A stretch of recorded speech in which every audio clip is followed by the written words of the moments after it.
Paz e bem, meu querido irmão, senador, amigo Confúcio Moura, quero cumprimentar também toda essa mesa, aqui mesa diretora do Senado, funcionários dessa casa, assessores dos senadores, cumprimentar aqui o Francisco, que é do Rio Grande do Norte, que está conosco desde o começo do mandato, graças a Deus, restabelecido. Quero cumprimentar as brasileiras e os brasileiros que estão nos visitando aqui nas galerias, sempre, não param, isso é muito bacana, sempre grupos chegando, né? E também quem está nos assistindo, nos ouvindo, pelo trabalho sempre eficiente da equipe da TV Senado, Rádio Senado e a Agência Senado. Senhor presidente, antes de dar início ao pronunciamento de hoje, eu quero mais uma vez destacar o bom trabalho desenvolvido pela Polícia Federal, destacamento que está nas investigações das fraudes do Banco Master, né? A maior fraude do sistema financeiro do planeta Terra até hoje. Infelizmente, isso aconteceu no Brasil. Assim como a fraude do INSS, maior fraude do sistema previdenciário, assim como o Petrolão, como o Mensalão. Não. Isso não é coincidência. Tudo acontecendo no governo Lula. Mas olha só, e eu peço atenção ao brasileiro de bem, que não jogou a toalha, que não desiste do seu país e pede para nós, senadores, eu recebo esse apelo o tempo todo, seja na praça, seja na rua, seja no mercado, e eu converso com cidadãos do meu estado, especialmente do Ceará, sempre, independente da sua posição política, se é contra o governo, se é a favor de governo, se é de direita, se é de... não importa. Eu aprendo ouvindo a todos. E existe uma expectativa enorme sobre essa delação do criminoso Daniel Vorcaro, que comprou meia Brasília, meio Brasil. Sobraram poucos, na verdade. E está sendo agora a segunda tentativa, senhor presidente, de fechar um acordo de colaboração premiada. Vai, volta, é um negócio meio estranho, né? Assim, a PGR, estranhamente, repito essa palavra estranho, porque fica insistindo num acordo que a Polícia Federal disse que não vale, que não está entregando às pessoas poderosas desse país, seja do judiciário, seja do executivo, seja do legislativo, e essa PGR, que me parece parcial, preocupada, não com o Brasil, ela está insistindo. Aí fica a minha pergunta, é numa meia delação? Numa delação seletiva? A quem interessa manter esse corpo, esse defunto, na antessala da Praça dos Três Poderes da República? Aliás, no meio dela. Então, senhor presidente, o Vorcaro continua fazendo uma blindagem de autoridades sem oferecer nenhuma prova relevante que a Polícia Federal já não tenha descoberto. Então, ele tem que entregar com dados. Aí sim, vale a pena. A questão não é se é 40 bi que ele vai devolver, se é 60 bilhões, que é muito dinheiro. A questão é entregar podridão, porque aí a limpeza acontece. E é isso que a gente quer saber. O senhor foi um dos primeiros a assinar, eu sou testemunha, a CPI do Banco Master. Inclusive, uma das propostas, a primeira foi minha. 53 senadores assinaram, de vários partidos, inclusive do PT, tá? Sejamos justos. Agora, tá estranho esse vai e volta, e parece, pelo que eu, chegando aqui no Senado, ouvindo as rádios, ouvindo os veículos, senador Humberto Costa, parece que a Polícia Federal já está descartando. Não está convencida. Eu espero que a PGR não force a barra. Vamos confiar nesse destacamento da Polícia Federal que está fazendo um trabalho bacana, para que toda a podridão venha à tona. Tudo que está oculto seja revelado. É isso que o Brasil precisa. Seria uma grande decepção minha se protegesse alguém, independente de quem seja, de que partido seja, de que espectro ideológico seja. Tem muita coisa a ser explicada. É mesada para senador, é filme de ex-presidente. Não interessa. É ministro do STF com 129 milhões e parece que surgiu até um novo contrato. É o outro com resort. Não interessa. Que tudo venha à tona. É isso o que a gente espera. Só isso que o Brasil precisa para se tornar realmente uma nação extremamente respeitada, porque aqui nós estamos vendo a impunidade reinar. Eu vi também, senhor presidente, aqui mais uma do governo Lula, que me surpreendeu nesse final de semana. É uma luta que nós temos aqui, eu acho que a maior parte dos senadores hoje está nessa batalha contra as bets, casas de apostas. Inclusive, eu tenho uma honra de ser liderado pelo senador Humberto Costa, que sempre foi firme nessa pauta. Sempre foi. A gente tem que ser justo. Votou contra, na época. Se rebelou contra a própria base do governo Lula, que colocou a digital para aprovar, para regulamentar. E agora a gente está tendo que apagar incêndio juntos. Porque muitos se deram conta de que a tragédia realmente se confirmou, porque se confirmou endividamento em massa, nunca o crime organizado lavou tanto dinheiro, ganhou tanto lucro. Agora, o que me estranha é o governo Lula decretar sigilo de 100 anos no processo de regulamentação das bets. Isso precisa ser explicado. Não era o governo que questionava o sigilo errado do governo anterior e está fazendo mais sigilo do que o governo anterior? E num assunto que prejudica os pobres, que é a questão das bets, da casa de aposta, da jogatina, que é quem está mais levando pancada na cabeça, quem está se desesperando. Esse final de semana, no Cariri cearense,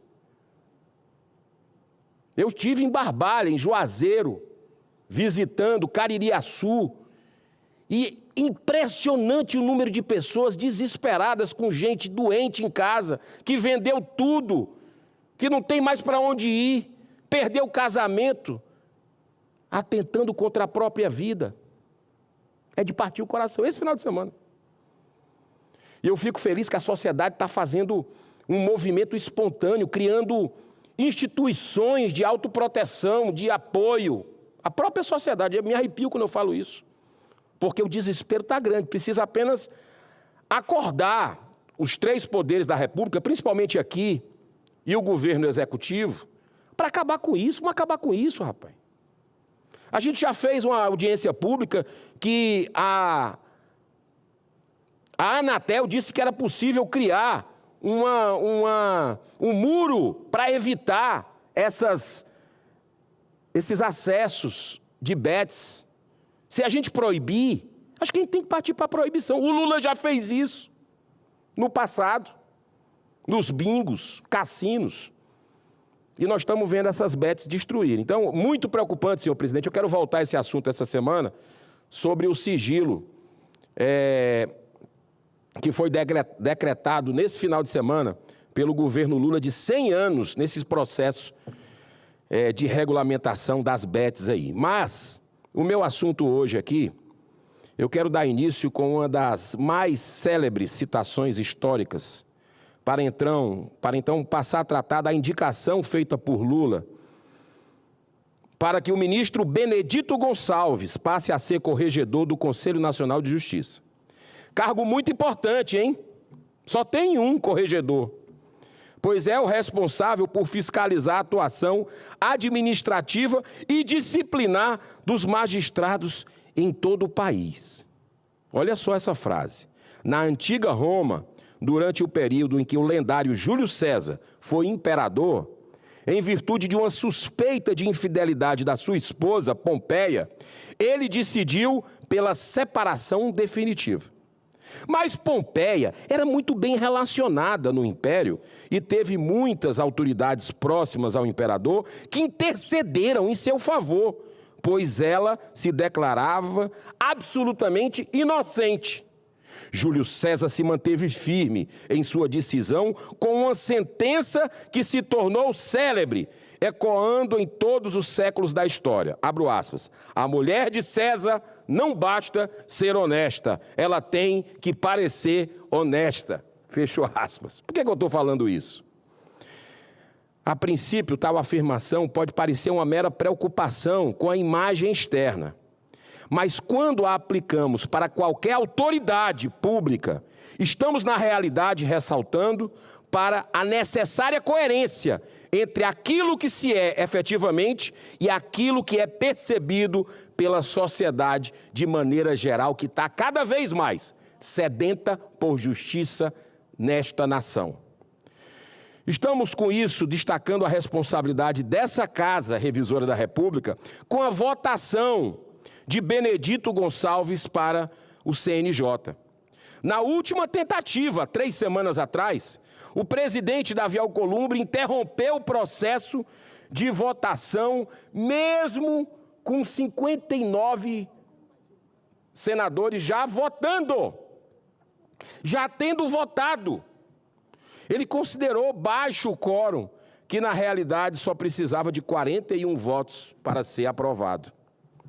Essa medida procrastinatória apenas comprovou que, apesar de ter sido aprovada na CCJ a indicação do Lula, do senhor Benedito, ter sido aprovada por ampla maioria, com meu voto contrário, a situação se inverte no plenário e Lula poderá obter a segunda derrota depois da rejeição de Jorge Messias para o STF. Atenção.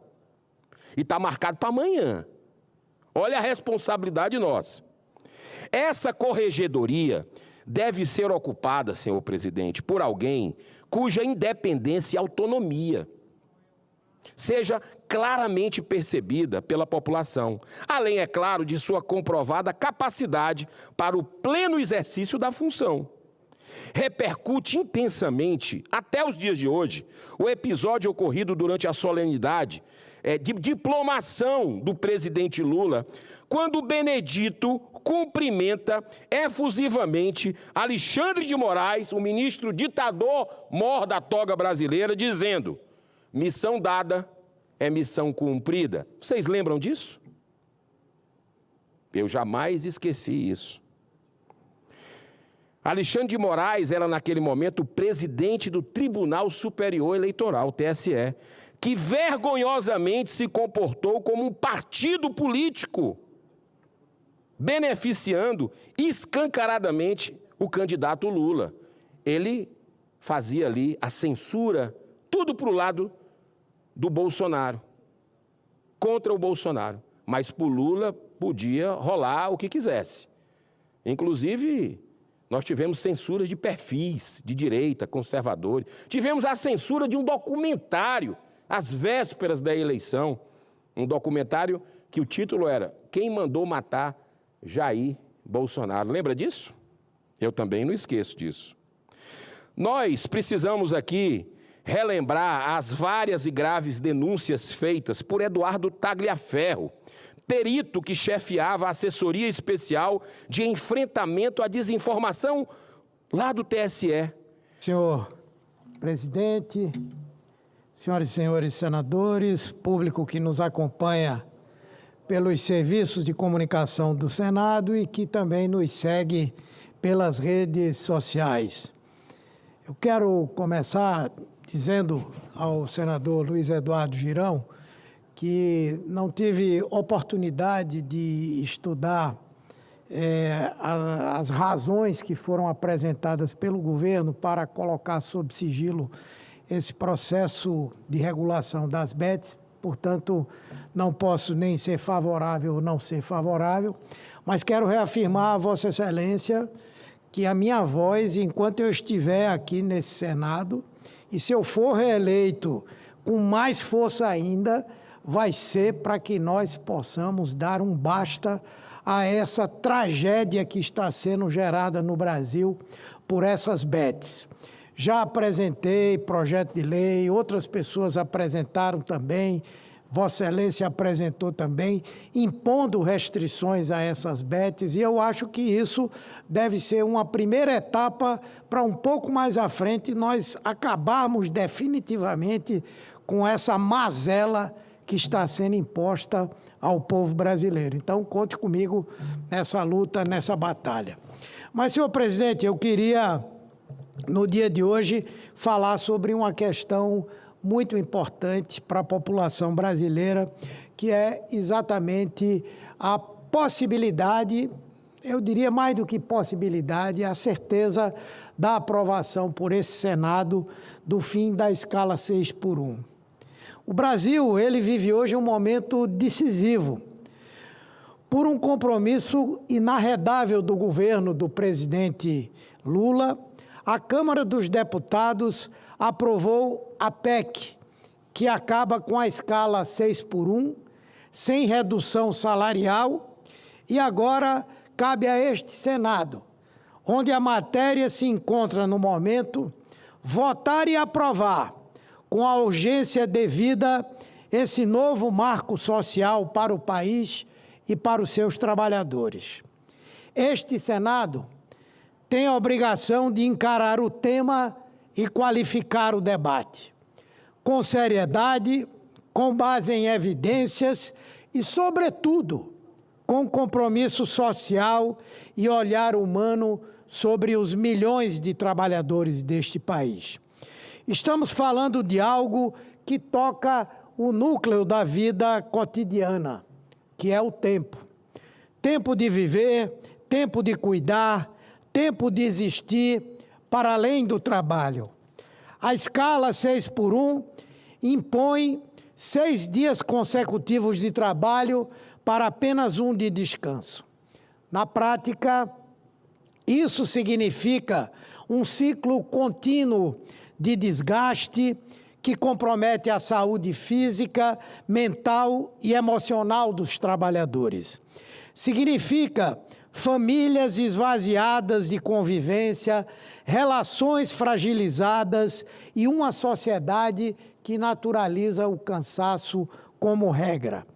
E aqui é importante destacar que o próprio presidente Lula, em manifestações recentes, chamou a atenção para um ponto central: o impacto desproporcional dessa escala sobre as mulheres. São elas que majoritariamente acumulam a dupla jornada, o trabalho formal e o trabalho doméstico e de cuidado. Reduzir a escala exaustiva é também promover equidade de gênero, é reconhecer que o tempo das mulheres tem sido historicamente sequestrado por uma estrutura desigual. Também não se trata apenas de reorganizar a jornada de trabalho. Trata-se de redefinir prioridades civilizatórias. Eu pergunto, que tipo de sociedade nós queremos ser? Uma sociedade que extrai até o limite a energia do trabalhador e da trabalhadora, ou uma sociedade que compreende que o trabalho deve servir à vida e não o contrário? Eu trago essa reflexão aqui, que é: que tipo de convivência familiar é possível quando um pai ou uma mãe chegam exaustos ao final de 6 dias seguidos de trabalho? Que tipo de presença é possível na vida dos filhos? Que tipo de cuidado consigo mesmo, com a saúde física, mental e emocional pode existir nesse ritmo? Os trabalhadores brasileiros não querem privilégios, querem condições dignas de existência, querem poder acompanhar o crescimento dos seus filhos, querem participar de momentos familiares, cuidar da própria saúde, estudar, praticar sua fé, ter acesso à cultura e ao lazer. Querem, em suma, viver. E viver não é luxo, viver é um direito. Alguns dizem que isso é inviável, que a economia não suporta, que as empresas não conseguem. A extrema-direita neste Congresso anunciou que daria a vida, vejam bem, que daria a vida para que o trabalhador morra trabalhando. Apresentaram, inclusive, uma proposta de emenda constitucional que sai do 7 por 1, do 6 por 1 para o 7 por 0. O senador Rogério Marinho, em nome da extrema-direita desse Senado, apresentou uma proposta que acaba com o salário mínimo, que as pessoas vão trabalhar as horas de acordo com o que elas negociam com o patrão. Agora, qual é o trabalhador que tem condição política de negociar em condição de igualdade com o seu patrão? Então, essa proposta tem por objetivo, em nome de uma liberdade do trabalhador, de trabalhar por hora, de receber por hora trabalhada. O que nós vamos ter no nosso país é uma verdadeira selva na área do trabalho. E, portanto, eles são defensores da ideia de que os trabalhadores devem trabalhar a vida inteira e depois morrer, se possível, trabalhando. Alguns dizem que isso é inviável, como eu disse. Mas, quando foi discutida na Constituinte a jornada de 8 horas de trabalho por dia, houve também quem dissesse que era o fim da produtividade. Era oposição no Congresso, editoriais nos jornais, e a jornada de 44 horas, com 8 horas por dia, não trouxe nada disso que eles diziam. Desemprego, fechamento de empresas, não houve. Quando se criou o descanso semanal remunerado, houve quem previsse o colapso das empresas. Quando se instituíram as férias e o 13º salário, houve resistência semelhante à que vemos hoje. E, no entanto, o 13º salário hoje é uma das fontes de enriquecimento dos empresários. Todos nós, quando chegamos no fim do ano, o que nós vemos é o crescimento da indústria, o crescimento do comércio, é o crescimento dos serviços, porque o recurso na mão do trabalhador, ele se transforma fundamentalmente em consumo. É a mesma maneira de pensar essa situação como a que houve há 138 anos atrás, quando reclamavam da Lei Áurea. Os grandes produtores rurais da época, aqueles que compunham o governo imperial, tinham a ideia que acabar a escravatura iria acabar com os empreendimentos comerciais, iriam acabar com a agricultura, e isso também não aconteceu. Ao contrário, os donos de terra foram indenizados e os ex-escravos tiveram que ficar nas ruas mendigando porque não tiveram qualquer tipo de proteção. Essa é a mentalidade da elite brasileira. Alguns setores levantam objeções, alegando inviabilidade econômica, supostos problemas estruturais, danos à atividade produtiva e ameaçam os trabalhadores com demissões em massa. Esse argumento não é novo. Ele se repetiu ao longo da história sempre que houve avanços sociais. E se mostrou errado. Errado porque o Brasil cresceu, o mercado se adaptou e a economia se fortaleceu. E é preciso reafirmar que a resistência que enfrentamos, ela não é apenas técnica, ela é ideológica. É pela manutenção do modelo que subordina a dignidade humana ao lucro imediato. A redução da jornada de trabalho não é defesa de privilégios, é defesa das pessoas. Fala, galera da Folha TV, não se esquece de se inscrever aqui no nosso canal para assistir programas como Folha Notícias Manhã, Folha Notícias Noite, o nosso Folha Entrevista e o nosso Barzinho das Meninas. Muitas coisas bacanas a gente acompanha por aqui e a gente precisa muito, muito do apoio de vocês para nosso trabalho jornalístico, investigativo, de curadoria de conteúdo, com vocês ajudando no nosso Pix, folhademocrata@gmail.com, ou mandando superchats, valeu demais, e os recursos financeiros, tornando-se membro do nosso canal, no nosso curso de jornalismo básico, para você ficar muito bem informado a respeito de tudo. Queridos e queridas, muito obrigado pela presença de todos vocês. Vida longa e próspera. Cuidem-se, cuidem dos seus, e não esquece de se inscrever aqui na Folha TV. Até mais!